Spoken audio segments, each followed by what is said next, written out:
গেলে এই আগে বাজারে খারিজ খুরিজ যা আছে সব বাদ।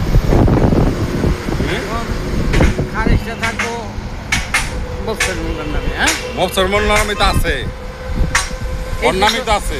না, তারপরে তোমার নামে খারিজ করছো না? পাওয়ারে তো খারিজ হয় না, মফসরের নামে আছে। কিন্তু খারিজটা ওই যে দুই ভাই একসাথে কিনছে না, দুই ভাইয়ের নামে একসাথে করা। ওখানে হেয়ার কত হলো যে হেয়ার টুকে আলাদা করলো নাকি, তা আলাদা করার কি আছে? দুই ভাই তো একসাথে করছি, আর এই খারিজটা তো আরো 6 শতাংশ রেজিস্ট্রি করছি। কয় না, খারিজ আলাদা করে লেহেন, নাইলে পাওয়ার ক্যান্সেল করে তারে দা লেখেন। দেখুন খারিজ করতে 10,000 লাগবো, এই 10,000 দিয়ে দিই এখানে, তাও তাও নিব না, টাকা বেশি দাও, টাকা বেশি দেবো। নাগো কথা মফসের আর মফসের ভাইয়ের নামে একসাথে খারিজ আছে। এই খারিজটা কাইটা হনে খালি মফসের নামে আছে। আমি কইতে যে এই খারিজ দিতে আরো 2বার রেজিস্ট্রি হয়েছে, আমি দেবো না। হেরা যে দুই অফিসার দিয়ে গেছে, মানে খারিজ করে আনো, নাহলে আমার পাওয়ার ক্যান্সেল করে ওই মফসের লিখে।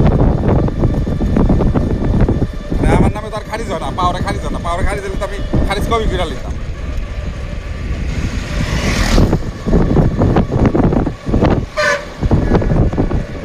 পাওয়ারই হইল জাগা আমারই, আমি ওরে পাওয়ার দিছি বিক্রি করার জন্য বা দেখাশোনা করার জন্য, বা ওই যা খুশি তাই করতে পারবো, কিন্তু খারিজ হবে না।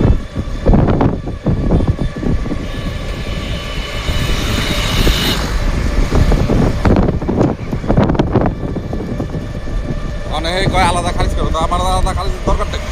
আমার তো দুই ভাইয়ের নামে খারিজ আছে, তাহলে পাওয়ার ক্যান্সেল করবো। তখন আমি কইছি আমার খারিজের আলাদা দরকার কি? আমার তো দুই ভাইয়ের নামে খারিজ আছে, তাহলে আপনার পাওয়ার ক্যান্সেল।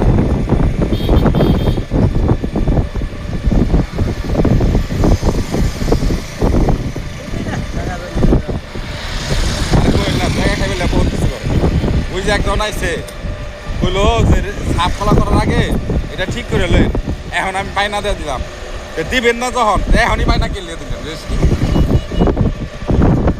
ওই যে কতটি মহিলা খারাইলো না, বুলেটের বই বইটাছে, এটা ঠিক করার লাগবো, ঠিক করার পরে আপনি সাপ খোলা করবেন।